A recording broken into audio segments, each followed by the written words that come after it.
Well, greetings here from the MTC to all of my newsletter peeps.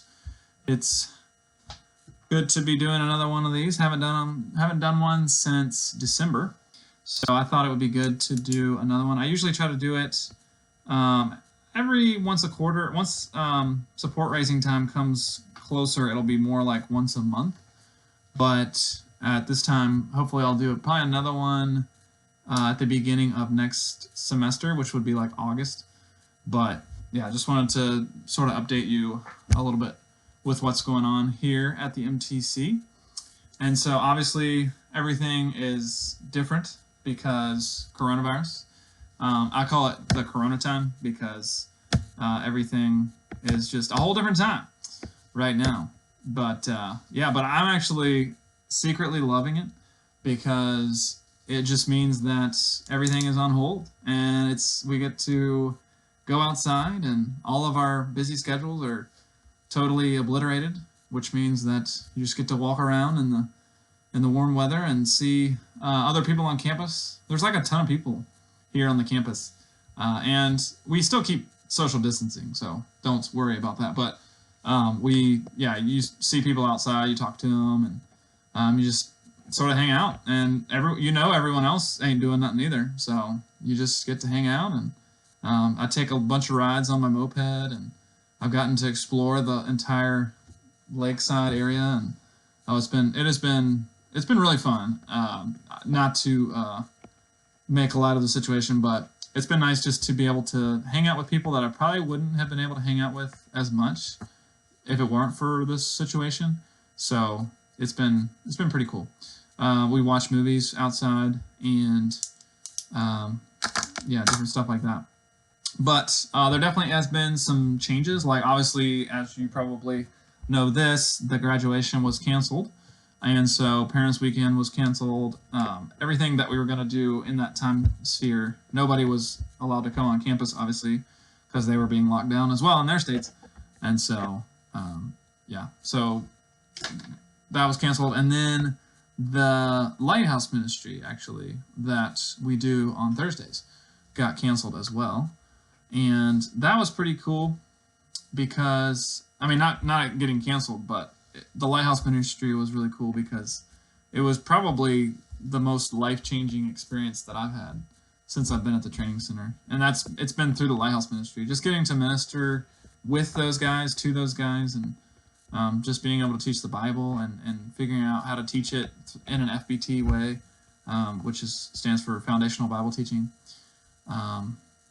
But yeah, it's been really cool to just figure out how to navigate the Lighthouse Ministry in light of the coronavirus.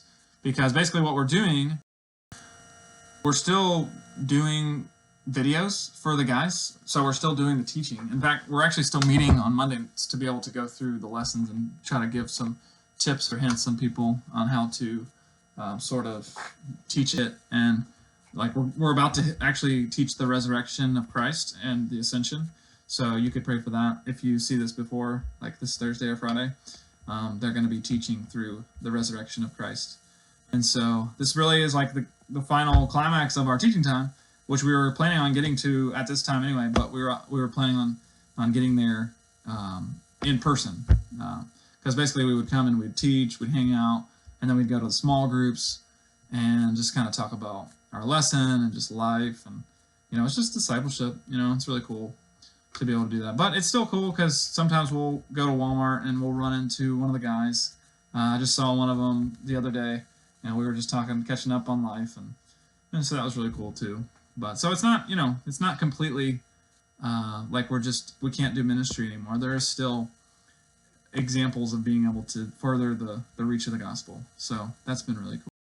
And I don't want to make this video too long, so I just wanted to say one other main thing before I kind of give you my schedule of what like the next year will look like for me, just to give you an update on like when I'm going to start raising support and stuff like that. But before I do that, I just wanted to say that if you want me to email or just Facebook message you my church planning wrap-up paper, please send me a Facebook message or email me, or however you plan on doing that.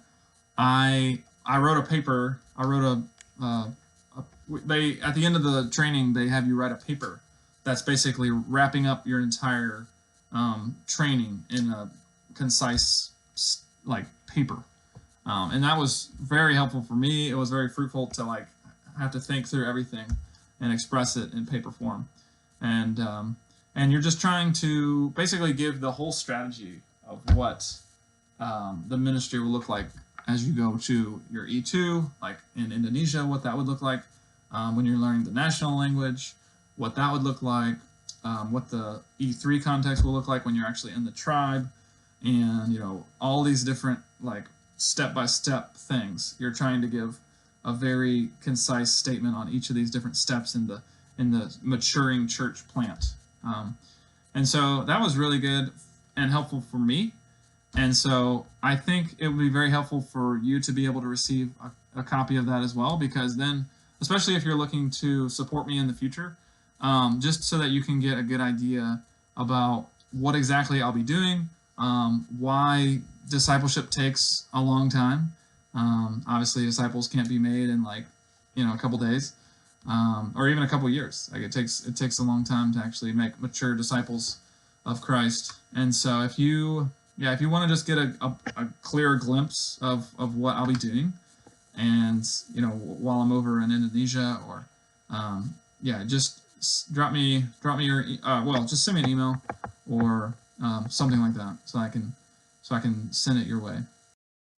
And also it's got like all the different classes that we've taken that aren't necessarily like the step-by-step stuff of the church plant, but it's also just like honor and shame in the tribe, how to do cultural analysis, what linguistics actually is, like all these different little tiny nooks and crannies of what it takes to do a church plant. And just to get a better glimpse.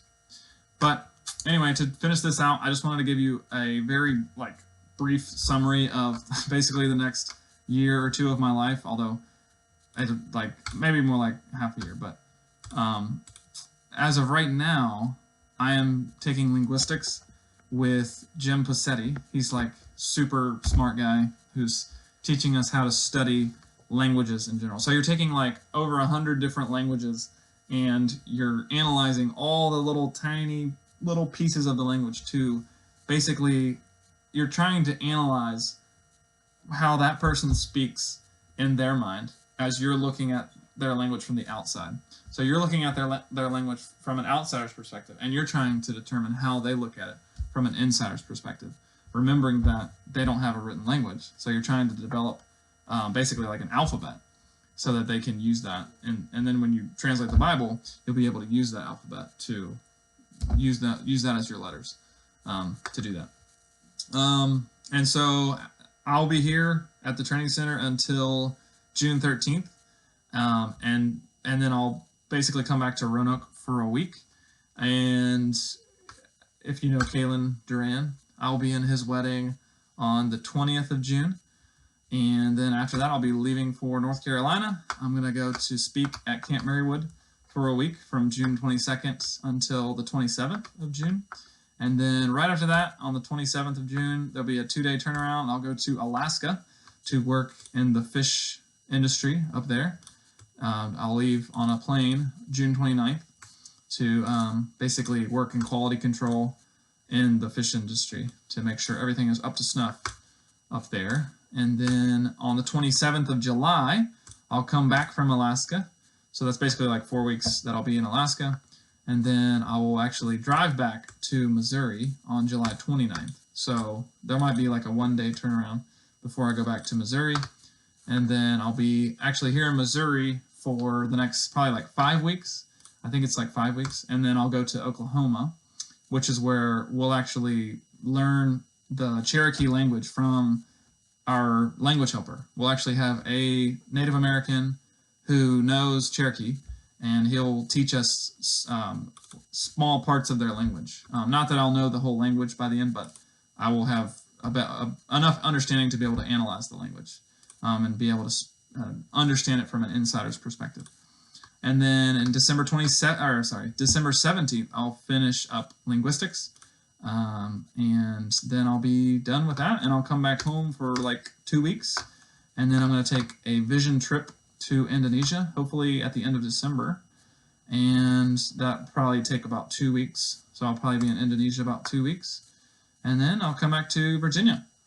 And when I come back to Virginia, that's when I'll really like officially start support raising for the field.